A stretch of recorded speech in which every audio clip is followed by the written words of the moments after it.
Tahun kemarin kebaikannya masih belum sempurna, kita sempurnakan di tahun ini.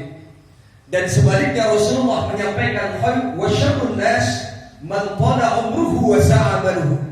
Seburuk-buruk manusia di muka bumi ini adalah mereka yang diberikan kesempatan oleh Allah umurnya panjang, berjumpa dengan tahun baru satu ke tahun baru berikutnya, namun bukan semakin meningkat kualitas amal kebaikannya, malah justru meningkat maksiat dan dosa yang kita kerjakan. Na'udzubillahi min. Makanya kalau kita ditanya pilih mana Pak, kira-kira kalau dihadapkan dengan dua pertanyaan, Bapak pengen panjang umur banyak dosanya atau pendek umur banyak pahalanya? Pilihannya cuma dua, jangan awal lagi. Pengen pendek umur, insya Allah pahalanya banyak, hisabnya cepat. Atau panjang umur banyak dosanya, sakit-sakitan mulu. Pilih mana? Pasti kita mintanya pengen panjang umur, banyak amalnya, hisabnya cepat. Mungkin nggak kira-kira?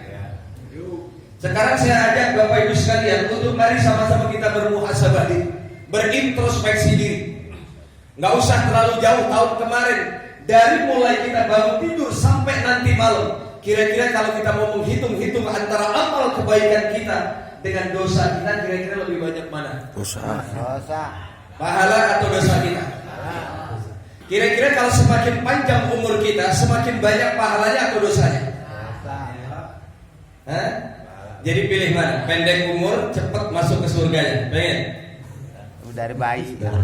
Mau jawab pendek umur takut dari Umur Bang. Iya dari bayi aja. Maka inilah berkahnya kita menjalin silaturahim. Orang yang melanggengkan silaturahim, apa kata Rasulullah? Man sarrahu an yusaffalahu rizquhu aw yumsa'alahu fi asarihi falyasir rahimahu.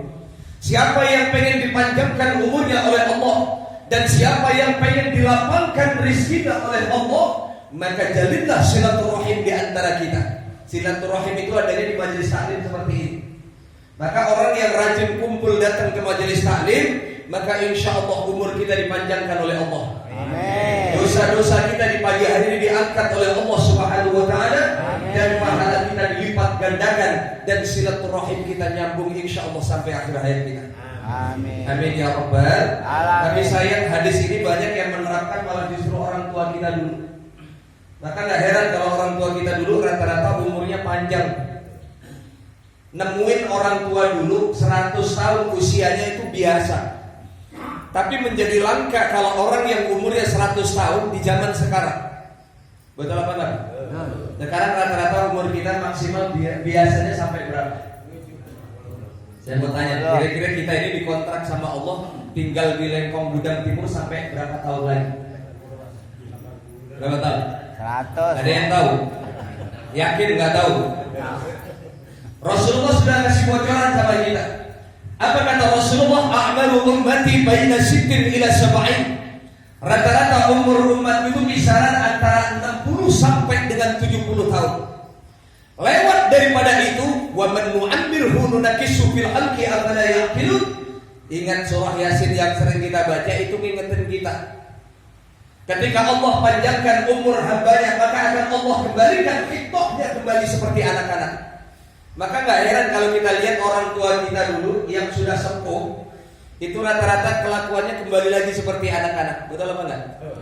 Makan disuapin anaknya, jalan digendong sama anak, bahkan mohon maaf buang air pun dicebokin sama anaknya. Apa bedanya ketika dulu kita masih kecil? Pesan Allah, afala yaqilun. Apa kalian tidak berpikir sihataka qabla saqamika wa faraghaka qabla syughlika wa sababaka qabla haramika wa ghinaka qabla faqrika wa hayataka qabla mautika. Ingat 5 perkara sebelum 5 perkara, sehat sebelum sakit,